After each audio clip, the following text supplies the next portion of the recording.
Pakistan has studied India for 70 years. It is prepared to defend itself against 5 times bigger India.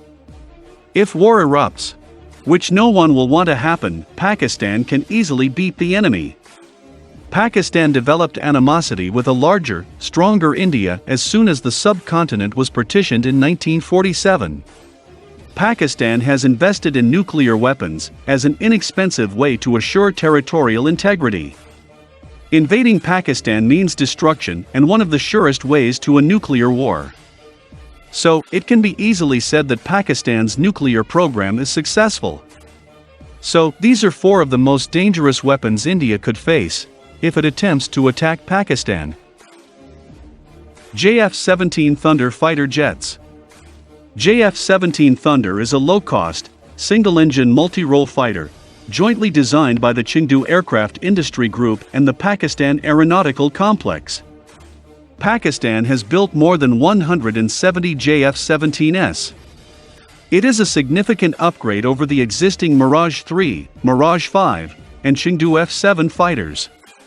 JF-17 Thunder has an extensive suite of features common to modern fighters: a fly-by-wire control system, pulse Doppler radar for detection and air-to-air engagement, in-flight refueling capability, a laser designator for ground attack, an advanced defensive countermeasures suite, and an ergonomic cockpit featuring a heads-up display and full-color digital displays. It comes with modern avionics technology. The JF-17 will most likely lead the Pakistani Air Force's air war against India. Modern warfare heavily depends upon air war. The success of JF-17 would mean the success of Pakistan's air war, and the success of air war would mean success against India.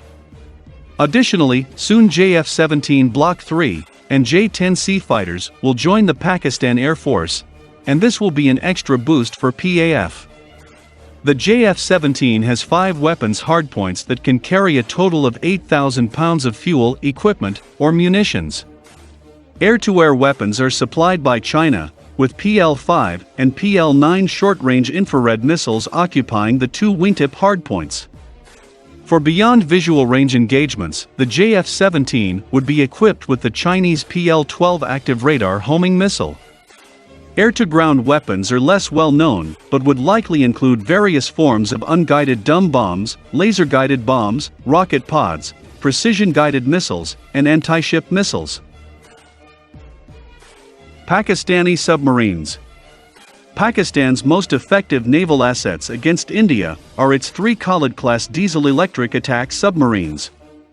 If the Indian Navy attempts to impose a blockade on Karachi and other ports, these submarines alone could practice an anti-access, area denial, A2 and AD strategy of their own against it. The 3 Khalid-class submarines are modernized versions of the French Auguste-class diesel-electric submarines. Khalid, Saad, and Hamza are relatively small, weighing in at 20-50 tons submerged. The Khalid class can make 12 knots surfaced and just over 20 knots submerged. All 3 submarines are difficult to detect because of their air-independent propulsion system, allowing them to stay submerged for greater periods. The Khalid class is armed with 4 533mm standard diameter torpedo tubes. The torpedo tubes can be used to launch French-made Ekin F-17 Mod 2 wire-guided torpedoes.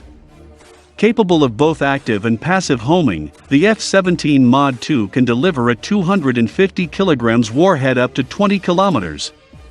The submarines can strike targets with the famous Exocet anti-ship missile at a longer range. SM-39, the submerged version of Exocet, has a range of up to 50 km and a high explosive warhead of 165 kg. Pakistan's nuclear weapons. In 1998, Pakistan shocked the world by simultaneously detonating multiple nuclear devices that ranged in yield from sub-kiloton to up to a possible 36 kilotons. The number of nuclear weapons in Pakistan is estimated to be between 160 and 170. Pakistani nukes have 2 delivery systems, aircraft-launched, and ballistic missiles. Early model Pakistani F-16 fighter bombers were probably designated in the late 1990s to carry nuclear gravity bombs. From Pakistan's F-16 base at Sargodha, a nuclear-armed F-16A can go as far as the center of India. Pakistan possesses short-range tactical ballistic missiles, the Ghaznavi, Shaheen, Abdali, and Nasser missiles. For longer-range strikes, Pakistan has an unknown number of Guri-2 missiles, an intermediate-range ballistic missile based on the North Korean Nodong missile. Not much is known about the Guri-2, which was first deployed in the 1990s. A liquid-fueled, road-mobile, single-stage missile with a range of approximately 2,000 kilometers, it theoretically has the ability to hit 80% of India.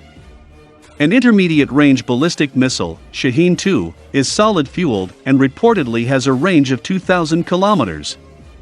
The Shaheen-3 missile is a two-stage, solid-fueled medium-range ballistic missile in development by Pakistan.